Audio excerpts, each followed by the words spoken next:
Hello दोस्तों, success 24 study में आपका स्वागत है। दोस्तों, आज का ये टॉपिक है बिहार फायरमैन। बिहार फायरमैन का एग्ज़ाम बहुत ही जल्द होने वाला है, तो इसी से संबंधित दोस्तों ये प्रीवियस ईयर का क्वेश्चन है। कोशिश कीजिएगा आप लोग बनाने का। सेट तो बहुत दोस्तों के पास रहता है, लेकिन सही तरीक़ा से ख़त्म नहीं कर पाते हैं। हम आपके साथ एक एक सेट प्रत्येक दिन डिस्कस करेंगे, आप लोग साथ दीजिएगा, ठीक है।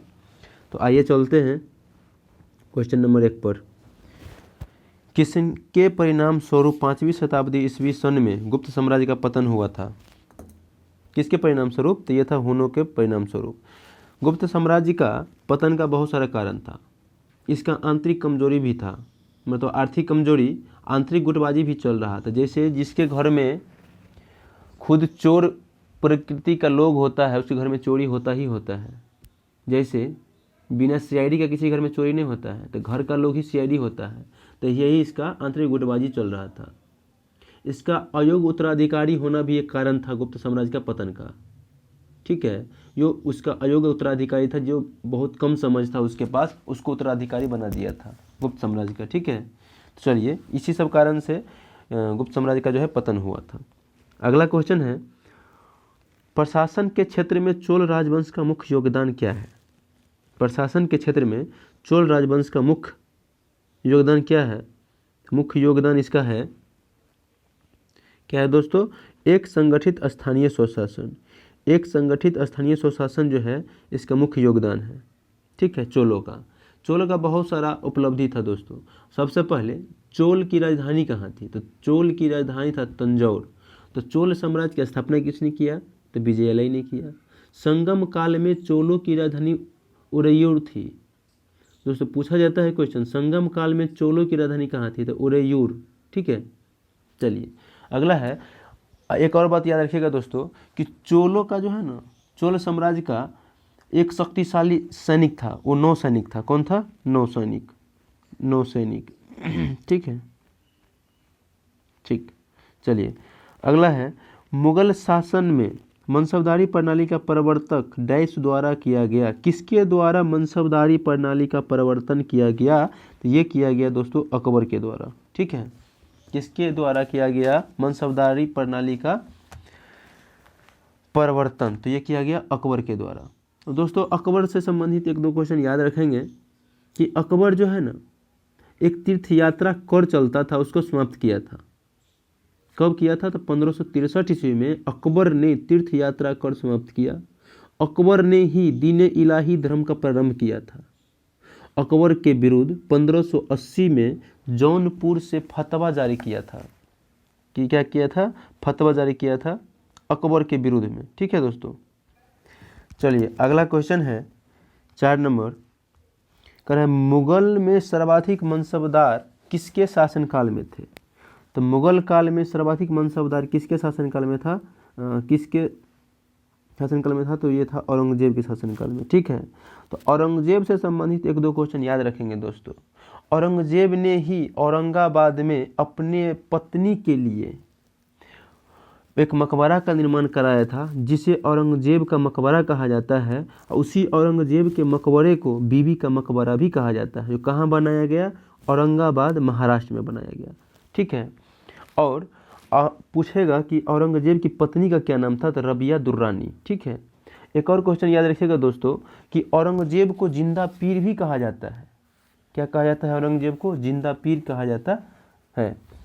औरंगजेब एकमात्र मुगल बादशाह था जिन्होंने 2 बार राज्याभिषेक कराया था, ठीक है। औरंगजेब एकमात्र मुगल बादशाह था जिसने 2 बार राज्याभिषेक कराया था। चलिए अगला क्वेश्चन है 5 नंबर, कह रहा निम्न में से किस अंग्रेज व्यक्ति ने पहली बार श्रीमद् भगवद गीता का अनुवाद अंग्रेजी में किया? तो इसका अंग्रेजी में अनुवाद किसने किया था? चार्ल्स विलिकन्स ने किया था, ठीक है। चार्ल्स विलिकन्स ने किया था। यहाँ से एक दो बात और याद रखेंगे। अभिज्ञान शकुंतलम जो किसका रचना था? कालिदास का। और उसका अंग्रेजी में अनुवाद किसने किया था? तो सर विलियम जोन्स ने किया था। अभिज्ञान शकुंतलम का अंग्रेजी में अनुवाद सर विलियम जोन्स ने किया था। एक बात और याद रखेंगे कि वारेन हेस्टिंग्स ने कलकत्ता मदरसा की स्थापना कराया। और दूसरी बात, एक बात और याद रखेंगे कि बनारस में संस्कृत विद्यालय की स्थापना किसने कराया?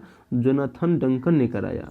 बनारस हिंदी विश्वविद्यालय दोस्तों अलग है, इसका स्थापना मदन मोहन मालवीय ने कराया था, लेकिन बनारस में संस्कृत विद्यालय का स्थापना किसने कराया था? तो जोनाथन डंकन ने कराया था 1791 ईस्वी में। और लॉर्ड वेलेस्ली ने फोर्ट विलियम कॉलेज की स्थापना कराया था। लॉर्ड वेलेस्ली क्या कराया था? फोर्ट विलियम कॉलेज की स्थापना कराया था। ठीक है, चलिए अगला क्वेश्चन है कि फ्रंटियर गांधी किसे कहा गया था? तो फ्रंटियर गांधी खान अब्दुल गफ्फार खान को कहा गया था, और खान अब्दुल गफ्फार खान के नेतृत्व में एक खुदे खिदमतगार नामक स्वयं सेवक संगठन की स्थापना किया गया था। और दोस्तों इस संगठन में खान अब्दुल गफ्फार खान जो थे ये लाल कपड़ा पहन कर आया करते थे, और उसी लाल कपड़ा पहन कर आने के लिए उसे कहा जाता था लाल कुर्ती आंदोलन के नाम से भी जाना जाता था। ठीक है, इस संगठन को। ठीक है दोस्तों, चलिए आगे जाने से पहले दोस्तों एक क्वेश्चन और देखिएगा कि चित्तरंजन दास को क्या कहा जाता था? तो देश बंधु कहा जाता था।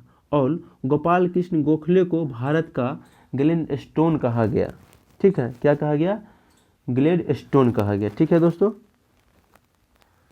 अगला क्वेश्चन है कि किस गुप्त शासक को विक्रमादित्य की उपाधि दी गई? किस गुप्त शासक को? तो चंद्रगुप्त द्वितीय को जो है विक्रमादित्य का उपाधि धारण किया गया। यहाँ से क्वेश्चन पूछेगा कि गुप्त काल को मतलब गुप्त वंश का स्थापना कब किया गया? 275 ईस्वी में किया गया महाराजा श्रीगुप्त के द्वारा। ठीक है, ये याद रखिएगा। अगला क्वेश्चन देखिएगा दोस्तों कि सारनाथ का लॉयन कैपिटल किस शासक से संबंधित है? क्वेश्चन सुनिएगा कि सारनाथ का लॉयन कैपिटल किस शासक से संबंधित है? तो यह है अशोक से संबंधित है। किस संबंधित है? अशोक से। एक और चीज़ याद रखिएगा यहाँ से कि अशोक कनिष्क हर्षवर्धन ने बौद्ध धर्म के प्रसार में योगदान बहुत ज़्यादा दिया था। ठीक है, ये बिंबिसार है। यहाँ से एक बात याद रखिएगा कि हर्यक वंश का संस्थापक कौन था? हर्यक वंश का संस्थापक था बिंबिसार। शिशुनाग से याद रखिएगा ये नाग वंश का संस्थापक था। नाग वंश का संस्थापक कौन था? शिशुनाग। ठीक है, चलिए दोस्तों 1906 ईस्वी में कांग्रेस के अधिवेशन, वार्षिक जो अधिवेशन था उसकी अध्यक्षता किसने की थी? 1906 के कांग्रेस के वार्षिक अधिवेशन की अध्यक्षता किसने किया था? इसका अध्यक्षता किया था दादा भाई नौरोजी ने। किसने किया था? दादा भाई नौरोजी ने। दोस्तों यहाँ से 2-4 क्वेश्चन और देख लेते हैं कि कौन से अधिवेशन और इसका अध्यक्षता किसने किया था। तो बम्बई का जो अधिवेशन हुआ था 1885 ईस्वी में, इसका अध्यक्षता किया था व्योमेश चंद्र बनर्जी ने। सूरत अधिवेशन 1907 अध्यक्षता किया था डॉक्टर रास बिहार बोस ने किया था। लखनऊ अधिवेशन 1916 इसका अध्यक्षता किया था अंबिका चरण मजूमदार। कोलकाता अधिवेशन 1917 इसका अध्यक्षता किया था श्रीमती एनी बेसेंट ने किया था। और बेलगांव अधिवेशन का अध्यक्षता किसने किया था? तो महात्मा गांधी ने किया था। ठीक है दोस्तों, चलिए अगला क्वेश्चन पर चलते हैं। अगला क्वेश्चन है कि एलिफेंटा में चट्टान काटकर बनाए गए प्रसिद्ध मंदिर निम्न से संबंधित है। तो एलिफेंटा में चट्टान को काटकर बनाया गया प्रसिद्ध मंदिर किससे संबंधित है? तो ये राष्ट्रकूट से संबंधित है। किससे संबंधित है? राष्ट्रकूट से संबंधित है। एक और याद रखिएगा कि राष्ट्रकूट वंश का स्थापना जो है 553 ईस्वी में दंती दुर्ग ने किया था। किसने किया था? दंती दुर्ग ने किया था। ठीक है, एक बात और देखिए यहाँ है कि पुलकेशिन प्रथम चालुक्य वंश का वास्तविक संस्थापक था। पुलकेशिन प्रथम जो है चालुक्य वंश का वास्तविक संस्थापक था। और चोल वंश के संस्थापक कौन था? विजयालय चोल थे। कौन थे? विजयालय चोल थे, चोल वंश के संस्थापक। ठीक है, अगला क्वेश्चन है कि प्रायद्वीप भूमि का एक फैलाव होता है जो लगभग पूरी तरह से घिरा होता है। किससे घिरा होता है जिसे प्रायद्वीप कहा जाता है? प्रायद्वीप उसे कहा है तो जल से घिरा होता है पूरी तरह से। तो ये जल से घिरा होता है दोस्तों। ठीक है, किससे घिरा रहता है? जल से घिरा होता है। और मेघालय का पठार जो है प्रायद्वीपीय पठार का विस्तार है। ठीक है, ये याद रखिएगा। अगला क्वेश्चन है कि दक्षिणी ध्रुव पर पहुंचने वाला प्रथम व्यक्ति। तो दक्षिणी ध्रुव पर पहुंचने वाला प्रथम व्यक्ति था एमंडसन था। कौन था दोस्तों? एमंडसन था। यहाँ से एक चीज़ और याद रखिएगा कि भारत के लिए समुद्री मार्ग की खोज सबसे पहले किया था वास्को डी गामा ने। कब किया था? 1498 ईस्वी पूर्व में। और पूरे विश्व का चक्कर लगाने वाला प्रथम व्यक्ति कौन था? विश्व का मैगलन था। कौन था? मैगलन। ठीक है, पूरा विश्व का चक्कर लगाने वाला कौन था? मैगलन था। और ऑस्ट्रेलिया का खोज जेम्स कुक ने किया था। और अमेरिका का खोज किसने किया था दोस्तों? तो कोलंबस ने किया था। ठीक है, चलिए अगला क्वेश्चन है, निम्नलिखित में से किस देश में यूफ्रेटस व टिग्रिस नदियाँ बहती है?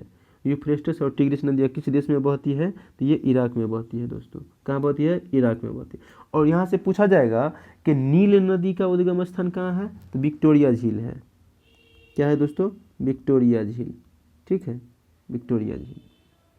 चलिए एक और क्वेश्चन पूछता है कि राइन नदी को कोयला ढोने वाली नदी भी कहा जाता है और जॉर्डन नदी मृत सागर में गिरती है। ठीक है, चलिए ये याद रखिएगा दोस्तों।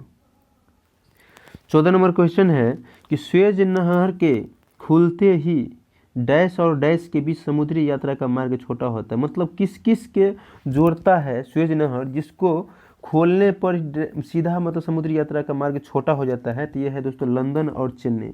क्या है दोस्तों? लंदन और चेन्नई का मार्ग जो है छोटा हो जाता है। यहाँ से एक चीज़ और याद रखेंगे कि पनामा नहर प्रशांत महासागर और अंध महासागर को जोड़ती है। स्वेज नहर संसार की सबसे बड़ी पोतवाहक नहर है। ठीक है, और स्वेज नहर लाल सागर और भूमध्य सागर को जोड़ती है। स्वेज नहर किस किस को जोड़ती है? लाल सागर और भूमध्य सागर को जोड़ती है। ठीक है, अगला है 15 नंबर, फॉरेस्ट रिसर्च सेंटर का मुख्यालय कहाँ है?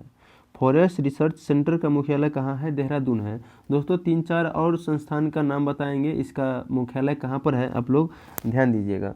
दोस्तों पहला है भारतीय सर्वेक्षण संस्थान, इसका मुख्यालय कहाँ पर? देहरादून है। भारतीय मौसम वेधशाला मुख्यालय कहाँ है? पुणे में है। भारतीय पेट्रोलियम अनुसंधान संस्थान देहरादून में है। सेंट्रल जूट तकनीक अनुसंधान संस्थान कहाँ है? कोलकाता में है। केंद्रीय आलूस अनुसंधान संस्थान मुख्यालय कहाँ है? शिमला में है। नेशनल जियोफिजिकल रिसर्च इंस्टीट्यूट का मुख्यालय कहाँ पर है? हैदराबाद में है। ठीक है, अगला क्वेश्चन है कि सिंह, जिराफ, बाइसन जैसे जानवर कहाँ पाए जाते हैं? तो ये पर्णपाती वन में पाया जाता है दोस्तों। ऑप्शन ए सही होगा, पर्णपाती वन में पाए जाते हैं। ठीक है, आइए दोस्तों अगला क्वेश्चन चलते हैं कि इनमें से कौन सा सही नहीं है? दोस्तों इनमें से 3 सही है और 1 गलत है। गेहूं रबी फसल है, बिल्कुल सही है। चावल खरीफ फसल है, बिल्कुल सही है। जौ रबी फसल है, बिल्कुल सही है। लेकिन चना जो है खरीफ फसल नहीं है, चना जो है रबी फसल है। आइए देखते हैं रबी फसल कौन कौन से हैं।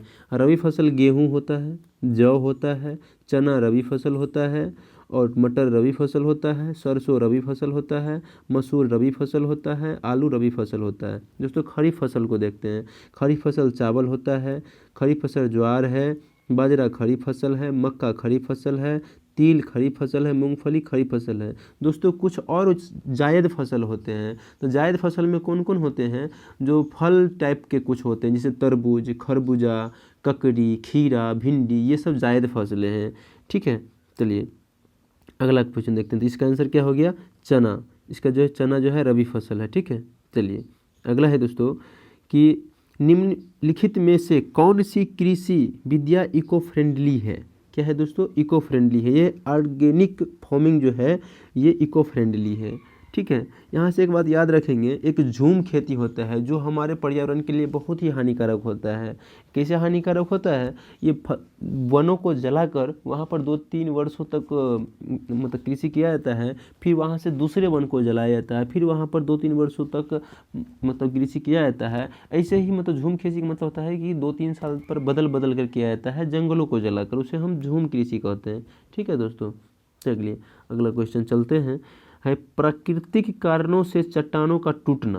प्राकृतिक कारणों से जो है चट्टानों का टूटना क्या होता है? ये होता है कि बिखरना। इसमें से जो है ना कोई आंसर नहीं है दोस्तों। कटाव नहीं होता है, अनावृत्ति नहीं होता है, निक्षेपण नहीं होता है, इनमें से कोई नहीं। इसका आंसर क्या होगा दोस्तों? इनमें से कोई नहीं।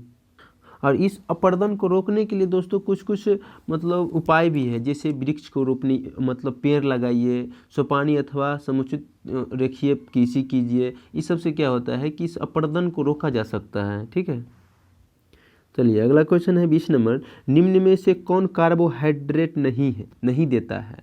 देखिए कार्बोहाइड्रेट नहीं देता है। पालक है, मक्खन है, चीज़ है, उसके बाद क्या है? मछली है।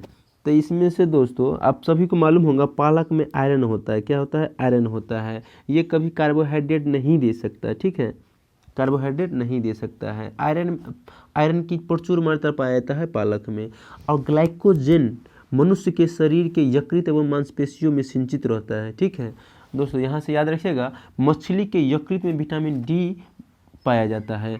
और गाजर में क्या पाया जाता है? तो गाजर में विटामिन ए पाया जाता है। इस विटामिन से संबंधित क्वेश्चन दोस्तों इससे पिछला वीडियो एक देखिएगा, उसका हम लिंक इस वीडियो में डाल देंगे, उसको आप लोग देख लीजिएगा। विटामिन, कौन से विटामिन का रासायनिक नाम क्या है, कौन से विटामिन का खोज किसने किया था, कौन से विटामिन से संबंधित मतलब सारा क्वेश्चन इसमें दिया गया है, ठीक है। जैसे विटामिन B5 का नाम क्या है? रासायनिक नाम पेंटोथोइक अम्ल होता है। विटामिन B3 का क्या है? नियासिन कहते हैं, ठीक है। इस प्रकार से दोस्तों देखिएगा। अगला क्वेश्चन चलते हैं। अगला 21 नंबर है, निम्नलिखित में कौन सा आंध्र प्रदेश का एक शास्त्रीय नृत्य है? देखिए कथकली है। कथकली कहाँ का है दोस्तों? कथकली अलग है, कथक अलग है। तो कथकली केरल और कथक उत्तर प्रदेश, ठीक है।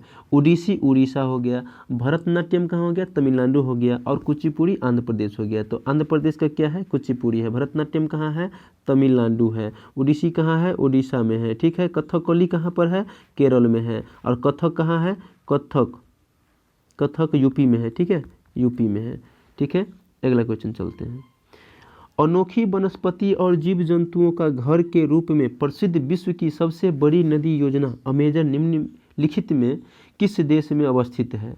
किस देश में अवस्थित है दोस्तों? तो ये ब्राज़ील में अवस्थित है। कहाँ अवस्थित है? ब्राज़ील में अवस्थित है। चलिए अगला क्वेश्चन है कि नाटो का मुख्यालय कहाँ पर है? तो नाटो का मुख्यालय ब्रुसेल्स है। सभी को मालूम होगा कि नाटो का मुख्यालय कहाँ पर है? ब्रुसेल्स है। बहुत बार क्वेश्चन पूछा जाता है दोस्तों, किसका मुख्यालय, कौन से संगठन का मुख्यालय कहाँ पर है? तो नाटो का मुख्यालय कहाँ है? तो ब्रुसेल्स में है।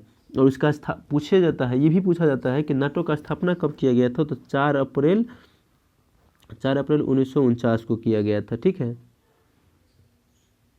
4 अप्रैल 1949 को किया गया था।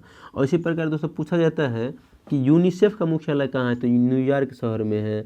और यूनेस्को का मुख्यालय कहाँ पर? तो पेरिस में है। ये सब क्वेश्चन पूछा जाता है। एमनेस्टी इंटरनेशनल का मुख्यालय कहाँ है? तो लंदन में है। ये सब सारे संगठन संबंधित दोस्तों पूछा जाता है, एक बार जरूर देख लीजिएगा।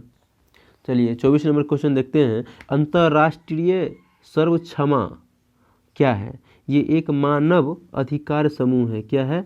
अंतर्राष्ट्रीय सर्व क्षमा क्या है? ये एक मानव अधिकार समूह है। देखिए यहाँ पर है विश्व बैंक। तो विश्व बैंक का मुख्यालय कहाँ पर है दोस्तों? पूछा जाता है। इसका मुख्यालय वाशिंगटन डीसी पर है। कहाँ है?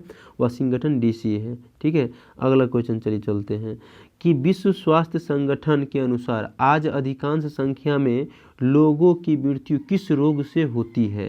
देखिए अभी का समय चल रहा है, क्या अभी तो कोरोना चल रहा है, अभी ओमिक्रॉन आ गया है, डेली कोरोना आ गया है, लेकिन ये क्वेश्चन पूछा गया था 2018 में, उस समय का कुछ प्रीवियस क्वेश्चन है।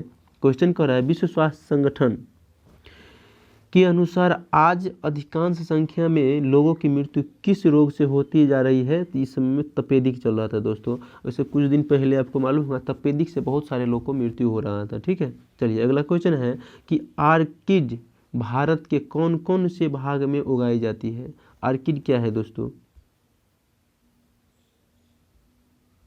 तो योग दर्शन किससे संबंधित है? तो योग दर्शन पतंजलि से संबंधित है। किससे संबंधित है? पतंजलि से संबंधित है। और गौतम किससे संबंधित है? तो गौतम संबंधित है दोस्तों आपके न्याय दर्शन से संबंधित है, ठीक है। चलिए अगला, चलिए निम्न में से किस स्थान पर बायोगैस प्लांट कार्यरत है? देखिए कहाँ पर बायोगैस प्लांट जो चल रहा है, कार्यरत मतलब दोस्तों जो चालू है, उस बायोगैस का मतलब स्थान बताना। जैसे कोयम्बटूर, देखिए कोयम्बटूर में भी चल रहा है, उदयपुर में भी चल रहा है और पूसा में भी चल रहा है। मतलब इनमें से आंसर होगा किसका? इनमें से सभी, ठीक है।